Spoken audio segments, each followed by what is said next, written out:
Hi students, welcome to BPMax. இன்னைக்கு நம்ம பார்க்கிறது 11th standard 10th chapter differential calculus exercise 10.2 11th sum. Y equal to tan x minus 1 divided by secant x கொடுத்திருக்காங்க. இதை நம்ம quotient rules use பண்ணி differentiate பண்ணலாம்.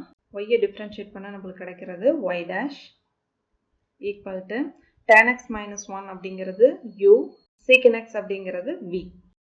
First u dash பண்ணலாம். tan x பண்ணா நமக்கு கிடைக்கிறது secant squared x. 1 differentiate பண்ணா நமக்கு 0 கிடைக்கும். u dash பண்ணியாச்சு. next v. vங்கிறது secant x minus v dash. இப்போ secant x பண்ணனும். secant x differentiate பண்ணா நமக்கு கிடைக்கிறது secant x tan x. Then u. uங்கிறது tan x minus 1 divide by v squared. vங்கிறது secant x. so நம்ம கீழ secant squared x எழுதிக்கலாம். இதை simplify பண்ணலாம். secant squared x into secant x நம்மளுக்கு கிடைக்கிறது secant power cube x minus 0 வல multiple பண்றப்போ இது 0 ஆயிரும்.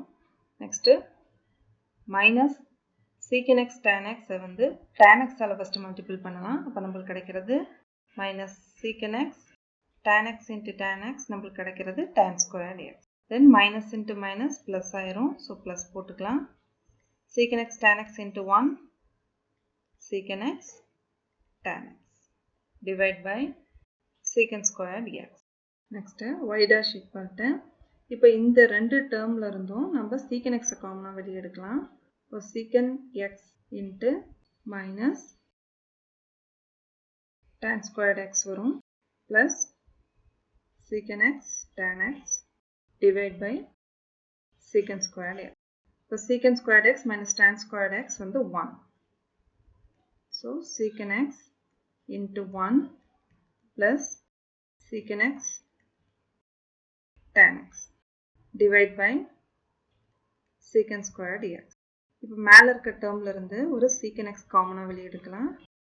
அப்போ நமக்கு கிடைக்கிறது 1 plus tan x divide by secant squared x. secant x க்கு ஒரு secant x கேன்சல் பண்ணலாம்.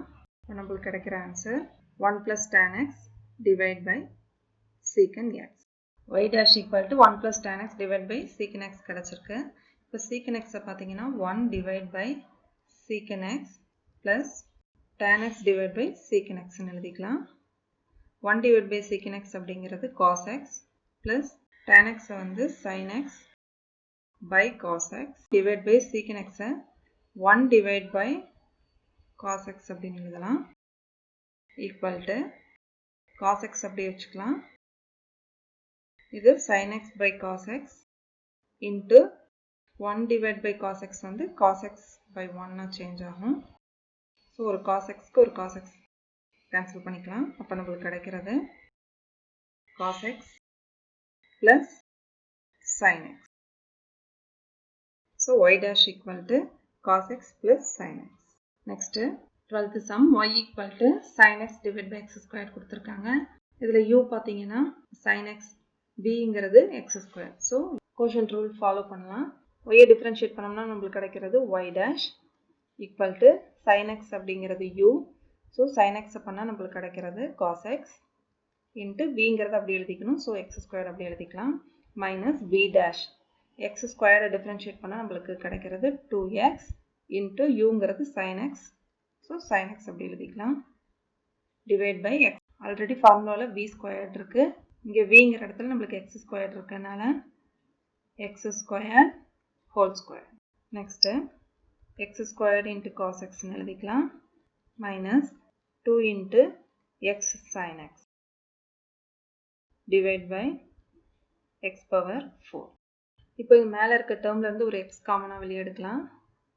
நமக்கு கிடைக்கிறது x cos x minus 2 sin x divide by x power 4. x க்கு x power 4 ல 1 கேன்சல் பண்ணிக்கலாம். So answer x cos x minus 2 sin x divide by x cube. இந்த class உங்களுக்கு புரிஞ்சிருக்கும்னு நினைக்கிறேன். இதுல ஏதாவது டவுட் இருந்தா கமெண்ட் செக்ஷன்ல கேளுங்க.